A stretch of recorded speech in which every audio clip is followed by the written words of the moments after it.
이 이야기는 단순 교통사고로 마무리될 뻔했던 끔찍한 괴담입니다. 살인자의 완벽했던 계획은 죽은 원혼이 내민 간절했던 증거 앞에서 끝내 그 실체가 드러나고 말하는데요. 이 이야기 지금 들려드리겠습니다.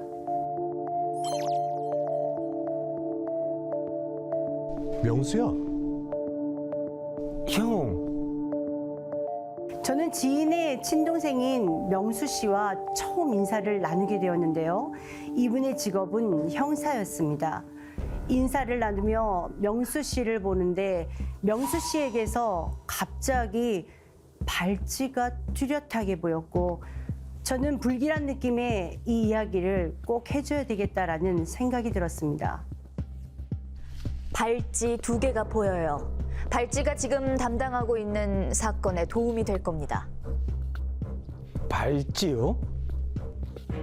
명수 씨의 직업은 경찰이었기 때문에 실마리가 될 것이란 확신이 들었습니다. 명수 씨는 사실 며칠째 젊은 여자가 나오는 꿈을 꾸고 있었는데요. 아, 밤마다.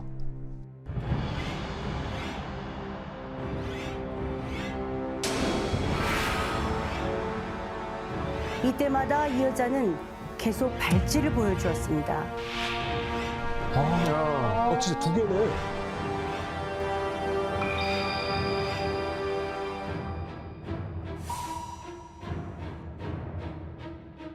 다음 날 명수 씨에게서 연락이 왔습니다. 제게 상담을 받고 싶다는 거였고 신당에서 만나게 됐었죠. 발찌 말씀을 하셨잖아요. 근데 사실 요즘 꿈에 여자가 나타나는데 자꾸 제게 발찌를 보여줘요.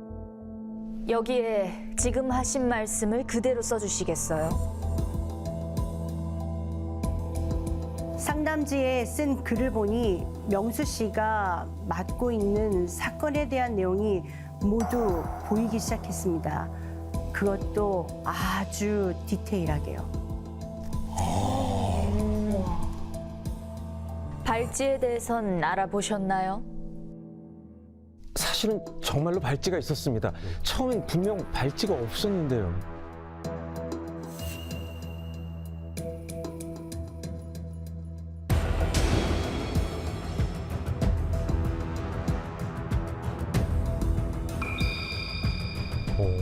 야, 남자 발목에 발찌가.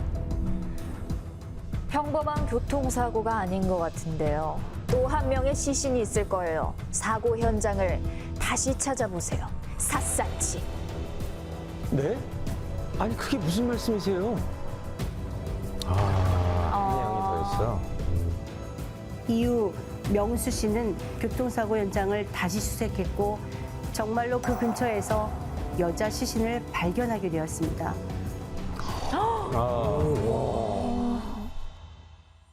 경찰인 명수 씨는 다시금 저를 찾아왔고 저는 이번에도 보이는 대로 얘기해 주었습니다.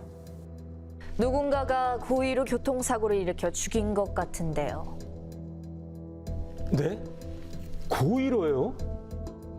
명수 씨는 이번 사건을 단순 교통사고로 마무리하려다 다시 수사를 하게 되었는데요.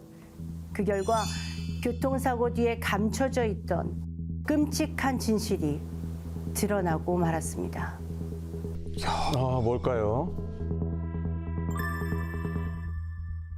억울하게 죽게 된 이 두 남녀는 곧 결혼을 앞두고 있었던 커플이었습니다. 그런데 젊은 여자는 급히 돈이 필요하다는 자신의 사촌 남동생에게 결혼 자금을 빌려주었는데요. 이 돈을 받지 못해서 이들 사이엔 불화가 있었다고 합니다.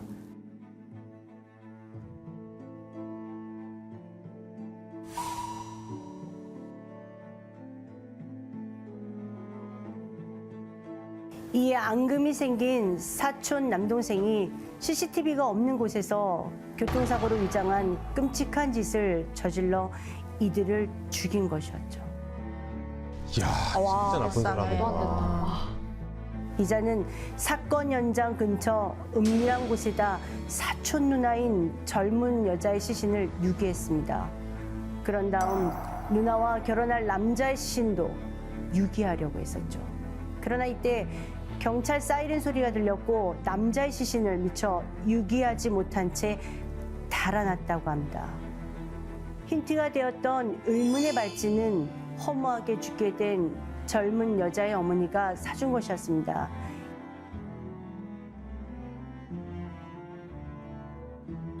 그런데 사촌 남동생은 이들의 시신을 유기하던 중에 걸리적거리는 발찌를 떼내어 던져버렸던 것이었습니다.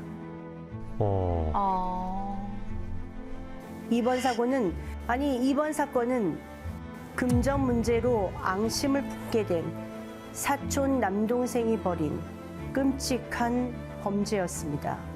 명심하십시오. 죄는 숨길 수 있을지 몰라도 한은 결코 지워지지 않는 법입니다.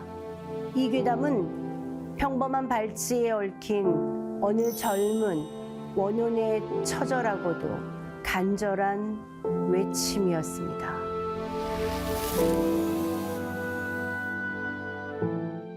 얼마나 억울했으면 죽어서까지 증거를 좀 남기려 했을까 네. 안타까운 마음까지 듭니다. 이번 에피소드에 비하인드 스토리가 있다면서요. 네, 사실은 그 발찌는 여자친구 어머니께서 딸과 사위한테 선물했던 커플 팔찌였습니다. 사실은 발찌가 아니라 팔찌였는데 이게 어떻게 하다가 발목에 채워지게 된 건지 그 누구도 밝혀내지 못했습니다. 그래서 여자친구 어머니께서는 딸은 생전에 어떤 상황에서도 그 팔찌를 절대 빼는 일이 없었다고 이야기하시는데 그 팔찌가 어떻게 하다가 그게 발에 채워져 있을 수가 있냐라고 할 정도로 조금 울먹이는 상황이었습니다. 안치실에는 이런 일이 있을 수 없다고 다들 무서워하셨거든요. 그렇겠죠. 그러니까. 왜냐면 안치실에 저 발찌를 그대로 채워두고 안치시킬 이유도 없고 그럴 수 있는 일이 아니거든요. 그러니까요. 네, 저도 그 얘기 듣고는 굉장히 그럴 수가 없는 일이고 또 그에 관련한 일을 하시는 분도 계신데 네. 그런 일은 전혀 있을 수가 있을 수 없다고 없죠. 있을 수 없죠. 했거든요. 그러니까 그 여자의 원원이 이렇게 사건을 밝혀달라고 하면서 발목에 채운 것 같아요. 네. 아니 근데 그 영상에서 본 것처럼 보니까 그 한일소리 선생님께서는 점사 보는 방식이 약간 좀 특이하신 것 같았어요. 그 글씨에서 뭐가 어떻게 보이는지 맞죠? 또 어디까지 보이시는지도 굉장히 궁금해요. 네, 상담자들이 이렇게 글씨를 쓰면 글씨 위로 상담자가 궁금해하고 제게 또 물어보려고 했던 내용이 가장 먼저 보이게 됩니다. 그래요? 신기하네. 네. 그래서 그 내용이 문장 안에 단어나 스토리 이런 것들이 화경으로 뜨기도 하고 그것들이 영화 문장으로 같다. 뜨기도 하고 그림으로 뜨기도 하고 예. 이래서 어떤 종사자들의 일들이나 그다음에 어떤 사연이나 그리고 이런 사건 이런 것들은 가지고 오시는 분들이 굉장히 많이 계십니다. 네. 그럼 혹시 이제 뭐 반성문 같은 거 보면 이 친구가 진짜 반성하고 있는지 아니면 반성이 없이 그냥 반성문 썼는지도 보이네요. 굉장히 그런 비슷한 문제도 있었어요. 그래요? 그런 것도 느껴지고 네. 보여요. 화경. 그럼요. 신기하다.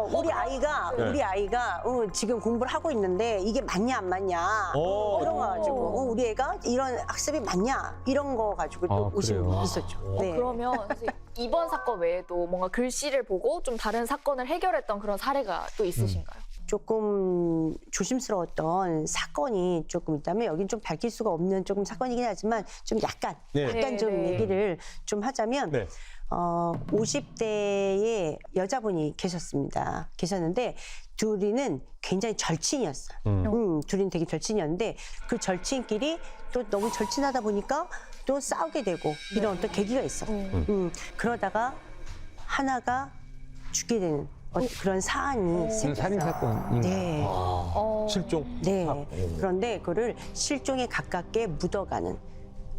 그러고 그 시신을 유기하는데 자기 부모님 무덤에다가 같이 묻고 묻었어. 그거를 없애버리기 위해서 이렇게 증거 인멸을 시켜버리는 그런 사건으로 몰아간 그런데 그 사건을 어떻게 찾았냐면 네. 네. 그 죽은 친구의 일기장을 보고 찾아낸 그런 사건이었습니다. 아, 일장을 보고. 네. 와, 그 글씨를 보고. 네. 점사 방식이 좀 특이합니다. 네. 근데 악필도 다 해독이 가능하신가요? 글씨체로 보는 게 아니라 왼손으로 써도 또는 도형을 써도 또는 이렇게 써도 글씨의 기운을 보고 기운을 보고. 모든 거엔 다 기운이 있잖아요. 네, 네. 그 기운을 보고 올려오는 위로 올려오는 그런 형태를 보고 아니 바라봅니다. 그렇군요. 그러면은 이상민 씨도 아까 선생님 전직을 맞춘 것도 아까 기운을 보고 맞추신 거예요. 기운을 느껴보고. 야, 대단한 말씀.